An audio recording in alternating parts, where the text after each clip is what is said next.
Itu nggak benar. Jadi begini, Mahkamah Konstitusi ini salah satu tugasnya adalah mengadili undang-undang. Selain ada dua lagi. Apakah undang-undang itu bertentangan dengan Undang-Undang Dasar 45? Itu bisa diuji. Yang mengujinya adalah Mahkamah Konstitusi. Yang memohon diuji ya adalah siapa saja? Masyarakat. Dalam hal ini ada permohonan menguji pasal 169 Undang-Undang Pemilu yang mengatur persyaratan capres dan cawapres. Yang diuji itu adalah huruf Q pasal 169, yaitu usia itu paling rendah 40 tahun.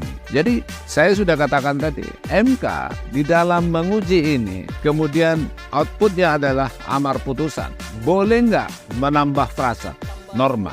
Sejak 2020 perubahan ketiga Undang-Undang MK pasal 57 ayat 2A yang termasuk saya dulu yang ngotot itu ada melarang amar putusan yang membuat frasa baru. Itu dihapus ayat 2A pasal 57 itu. Kemudian ditindaklanjuti oleh MK dengan peraturan MK nomor 2 tahun 2021 pasal 73 mengatur bahwa boleh membuat amar putusan dengan frasa baru apabila diperlukan.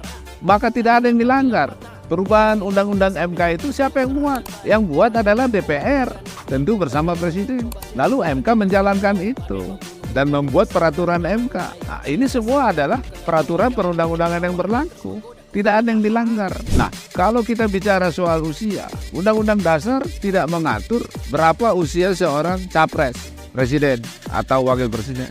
Bahkan dalam pasal 28D ayat 3 diatur di sana setiap warga negara memiliki hak yang sama di dalam pemerintahan. Artinya seorang anak muda sepanjang dia memenuhi syarat-syarat, ya tidak dipersoalkan usia, sepanjang dia memenuhi syarat-syarat boleh duduk di dalam pemerintahan. Tidak disebut pemerintahan tingkat mana, berarti semua tingkat termasuk capres, cawapres. Nah, sebenarnya menurut saya ya, dengan berdasarkan pasal 28D ayat 3 itu saja hakim-hakim MK itu bisa menyatakan huruf Q pasal 169 ini yang mengatur paling rendah 40 tahun ini dinyatakan tidak lagi berkekuatan hukum yang mengikat. Bisa. Tetapi hakim MK yang punya kewenangan tidak mengambil langkah itu. Yang diambil adalah rumusannya huruf Q tetap atau. Nah, jadi opsional atau yang pernah atau sedang menjadi kepala daerah yang dipilih oleh rakyat. Kan kira-kira gitu. Gitu?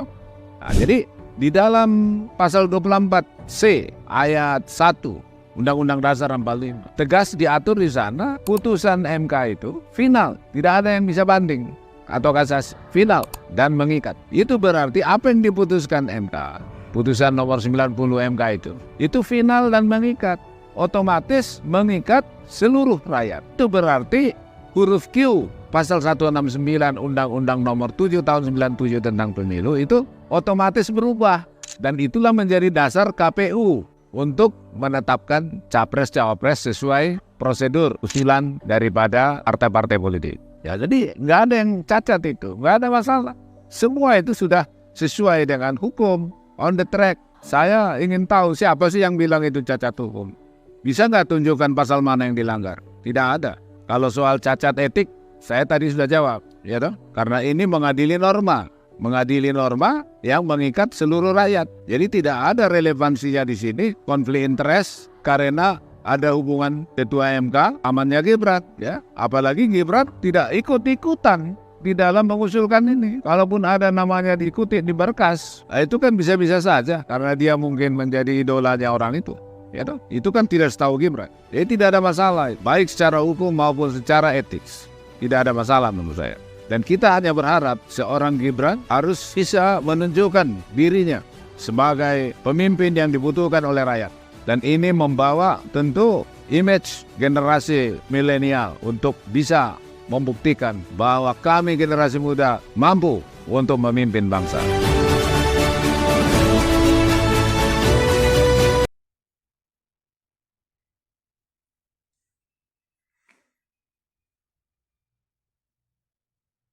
Ya, jadi itu ya, apa namanya, penjelasan dari ahli hukum ya.